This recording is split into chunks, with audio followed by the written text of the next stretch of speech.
नमस्कार, मैं निखिल और आप देख रहे हैं सुरागीलाल न्यूज चैनल का काशीपुर बुलेटिन। आई नजर डालते हैं आज की प्रमुख खबर पर।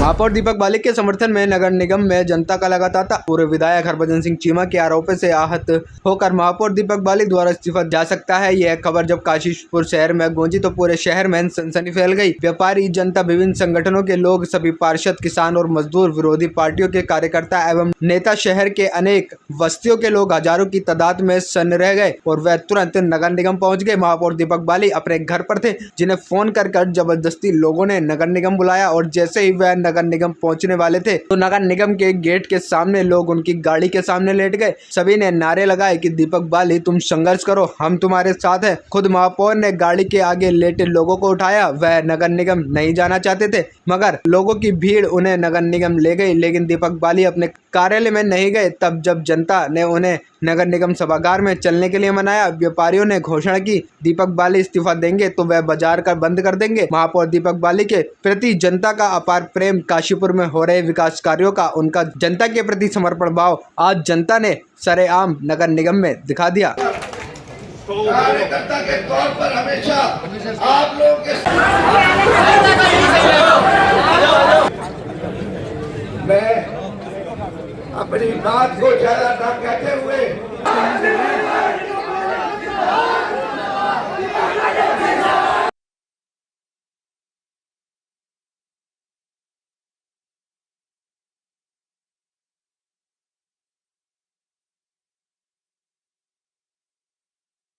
नहीं, मैं इस पे क्या कहूँगा। मैं तो बस यहाँ आया था निगम ऑफिस में, तो यहाँ पर मेरे शहर की सम्मानित जनता यहाँ पहले से मौजूद थी। मेरी किसी से कोई बात नहीं हुई। मैं भारतीय जनता पार्टी का एक अनुशासित सिपाही कार्यकर्ता हूँ। मैं किसी से मुझे कोई शिकायत नहीं है और मैं इस पर कुछ भी नहीं कहना चाहता। बस मैं ये कहना चाहता हूँ कि राजनीति में आने का उद्देश्य मेरा जो है वो सिर्फ डेवलपमेंट है। अगर डेवलपमेंट नहीं कर सकता तो फिर राजनीति कैसे? बात इतनी सी है और कुछ नहीं है। और मुझे लगता है कि मैंने 4 महीने में अपनी राजनीति में सिर्फ विकास कार्यों के अलावा शायद और कुछ करा भी नहीं है और इसीलिए मुझे मेरी सम्मानित जनता ने चुना। नहीं, मैं बिल्कुल नहीं डगमगा रहा हूँ। मैंने तो ये कहा था कि मैंने एक मीडिया में न्यूज़ पढ़ी कि काशीपुर आपसी प्रतिद्वंद्विता की भेंट चढ़ जाएगा। नहीं, तो मेरी राजनीति में मैं काशीपुर को आपसी प्रतिद्वंद्विता की भेंट नहीं चढ़ने दूंगा। प्रतिद्वंद्विता 2 लोगों के बीच में है, मैं प्रतिद्वंद्विता करूंगा ही नहीं। वो मेरे आदरणीय हैं वो लोग, इसलिए मैं आज आया था ऑफिस। मैंने कभी नहीं कहा ऐसा। डेवलपमेंट इस शहर का होकर रहेगा, क्योंकि इस उत्तराखंड के अंदर इस समय माननीय मुख्यमंत्री के तौर पर श्री पुष्कर सिंह धामी जी हैं, जिनकी सोच वो मेरे मार्गदर्शक भी हैं, जिनकी सोच विकास की सोच के अलावा कुछ नहीं है। वो रात को 12 साढ़े 12 बजे सोते हैं, 5 साढ़े 5 बजे उठते हैं, 4-5 घंटे सोने वाले मुख्यमंत्री हैं वो, और हर समय जनता की चिंता करते हैं। कल रात की समीक्षा बैठक जो कुमाऊं की थी, उसमें भी उन्होंने बोला कि काशीपुर के लिए बहुत सारी योजनाओं पर काम चल रहा है, फिक्र मत कीजिएगा। नहीं, उस बयान पर मैं कुछ नहीं कहना चाहता। मैंने तो कह दिया ना कि डेवलपमेंट करूंगा, इसीलिए राजनीति में हूँ। जनता चाहती है तभी तो उसने जितवा कर इस कुर्सी पर बैठाया था। जनता के आदेश से ही तो बैठा हूँ। देखिए, पार्टी टिकट देती है, चुनाव में प्रत्याशी के तौर पर उतारती है, ये किसी भी राजनीतिक दल का अपना अधिकार है, लेकिन चुनती तो आखिर जनता है ना। चुनने का अधिकार तो जनता को है, तो उसने ही तो चुना है। नहीं, मैंने अपने मुंह से एक बार भी कहाँ बोला। एक खबर ही तो चली है कोई मीडिया में। मैं तो आया हूँ बैठता, लेकिन उससे पहले ही मेरे सम्मानित काशीपुर की जनता मौजूद थी। फैसला करने वाला मैं कौन होता हूँ? भारतीय जनता पार्टी के हमारे वरिष्ठ नेता हैं, माननीय मुख्यमंत्री जी है, एक अनुशासित पार्टी है और मेरे काशीपुर की जनता है। आइए नजर डालते हैं आज की कुछ अन्य खबरों पर। काशीपुर के प्रमुख व्यवसायी अनूप अग्रवाल का केस एक बार फिर चर्चाओं में। ईद उल अजहा के पर्व पर मुस्तैद दिखा काशीपुर पुलिस प्रशासन। ईद उल अजहा का त्योहार काशीपुर के नगर व ग्रामीण क्षेत्रों में बड़ी अधिकत के साथ मनाया गया। वरिष्ठ कांग्रेस नेत्री अलका पाल बोली, प्रदेश में बढ़ते महिला अपराधों के खिलाफ किया जाएगा जन आंदोलन। अब खबर विस्तार से। काशीपुर के प्रतिष्ठित व्यापारी अनूप अग्रवाल का केस एक बार फिर चर्चाओं में है। वहीं इस मामले को लेकर आज पूर्व मंत्री व गदरपुर विधायक अरविंद पांडे अनूप अग्रवाल की आवास पर पहुंचे, जहां उन्होंने अनूप अग्रवाल की माता के साथ एक प्रेस कॉन्फ्रेंस की, जिसमें उनकी माता ने अनूप अग्रवाल को एक षड्यंत्र के तहत मारे जाने की आशंका जताई है। अब तो ये बच्चों की ज़िंदगी सब आपके हाथ में है। जैसे भी जिस तरह से भी हो, मेरे बच्चों को जो है मुझे दिलवा दो। भी रहें बच्चे, सुख तो रहें।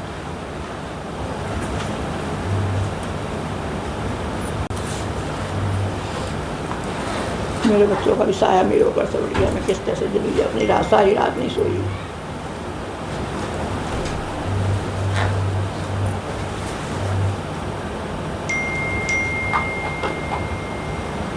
रात्रि के लगभग 9:45 बजे के आसपास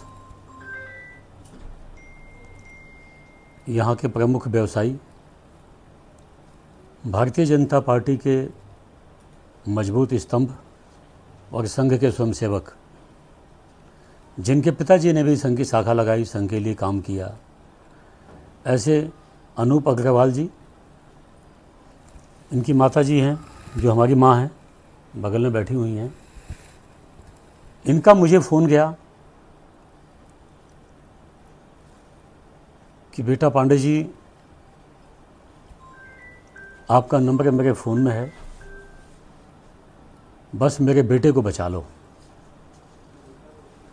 और ये कह के फ़ोन पे दहाड़े मार के रोने लगी। मैंने कहा कोई घटना घट गई होगी। मैंने कहा माता जी क्या बात है? तो इन्होंने कहा बेटा मेरा बच्चा अनूप नहीं बचा। ऐसा लगता है कि शायद पुलिस ने उसको मार दिया। विचलित करने वाली बात थी, सुन के बड़ी तकलीफ हुई। और ऐसा अंदेशा भी है कि उनके नाते रिश्तेदार, मिलने वाले, उनके माध्यम से मुझे भी मैसेज आया है कहीं ना कहीं से कि शायद इस दौरान अनूप अग्रवाल को 2 बार शायद हार्ट अटैक भी हो चुका है।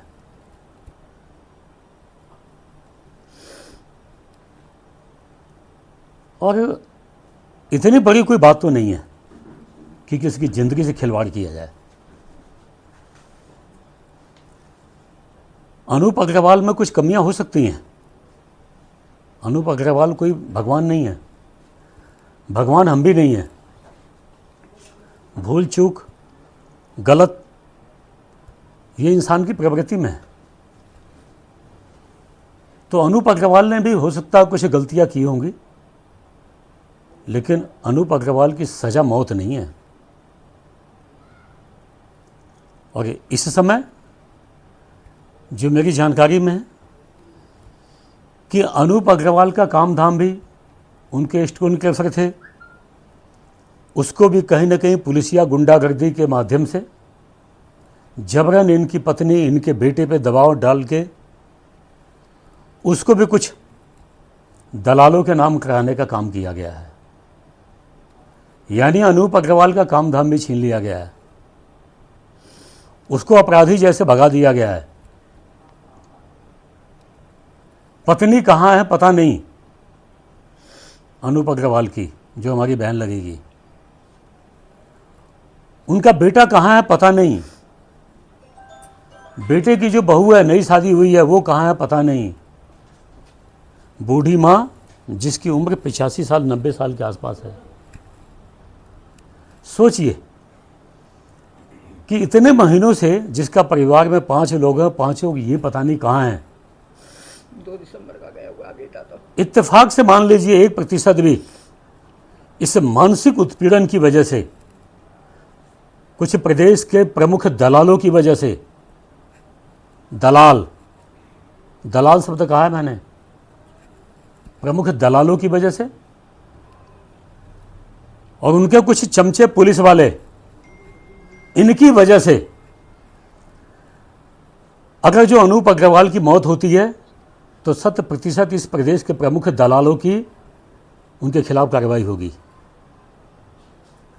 और उनके इशारे पे जो पुलिस काम कर रही है, लोगों का उत्पीड़न, अनूप अग्रवाल की फैमिली का उत्पीड़न, इस उत्पीड़न से कभी भी किसी का हार्ट अटैक हो सकता है। अनूप अग्रवाल की मौत हो सकती है, उसकी पत्नी की हो सकती है, छोटे बच्चे हैं उसकी, उनकी हो सकती है, और कुछ नहीं तो उनकी बूढ़ी माँ जिनकी मांसपेशियां भी याददाश्त आज ईद के पर्व पर काशीपुर में पुलिस प्रशासन त्योहार को शांतिपूर्ण संपन्न कराने के लिए मुस्तैद दिखा। वही काशीपुर, जो कि कौमी एकता का गुलदस्ता कहा जाता है, आज फिर ईद उल अजहा के मौके पर पुलिस प्रशासन इस कौमी एकता को बनाते हुए दिखा और शांतिपूर्ण त्योहार संपन्न कराया गया। साथ ही आज ईद की नमाज भी सुबह ईदगाह पर शांतिपूर्वक संपन्न कराई गई।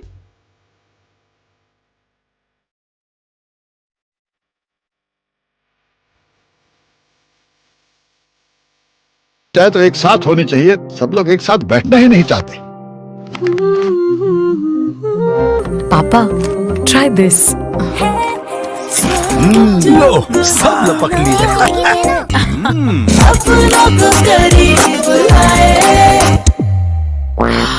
ये क्या हाल कर दिया है रूम का? बस कल से चाय? कल से चाय मेरे रूम में। देवर पान नमकीन।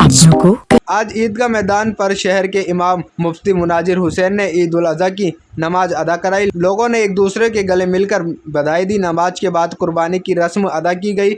सुबह तकरीबन 8 बजे ईदगाह के मैदान पर शहर इमाम मुफ्ती मुनाजिर हुसैन ने नमाज अदा कराई। नमाज के बाद लोगों ने देश की सलामती की दुआ की। विभिन्न सामाजिक व राजनीतिक संगठनों के लोगों ने गले मिलकर एक दूसरे को ईद की शुभकामनाएं दी।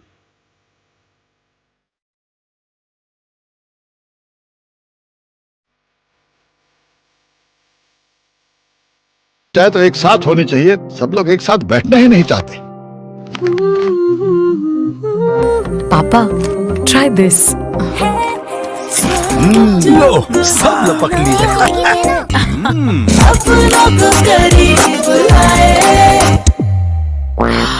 ये क्या हाल कर दिया है रूम का? बस कल से चाय? कल से चाय मेरे रूम में। देवर पान नमकीन। वरिष्ठ कांग्रेस नेत्री अलका पाल बोली, प्रदेश में बढ़ते महिला अपराधों के खिलाफ किया जाएगा जन आंदोलन। उत्तराखंड कांग्रेस कमेटी कार्य समिति पीसीसी सदस्य एवं महिला कांग्रेस कमेटी की वरिष्ठ प्रदेश उपाध्यक्ष अलका पाल राज्य में बढ़ते महिला अपराधों पर सरकार को आड़े हाथ लेते हुए कहा कि विगत कुछ समय से महिला और नाबालिगों से बलात्कार एवं हत्या के जैसे सघन्य अपराध की घटनाओं की बाढ़ सी आ गई है। पीसीसी सदस्य अलका पाल ने कहा कि बलात्कार एवं हत्या के मामले में भाजपा नेताओं की संलिप्तता राज्य के लिए एक गंभीर चिंता है। भाजपा सरकार के शासन में हरिद्वार में भाजपा मोर्चा की पदाधिकारी द्वारा अपनी 13 वर्षीय नाबालिग बेटी से सामूहिक दुष्कर्म कराने का मामला मानवता को शर्मसार करने वाला है। ऐसे ही सभी अपडेट्स के लिए जुड़े रहिए सुरागीलाल न्यूज़ चैनल के साथ।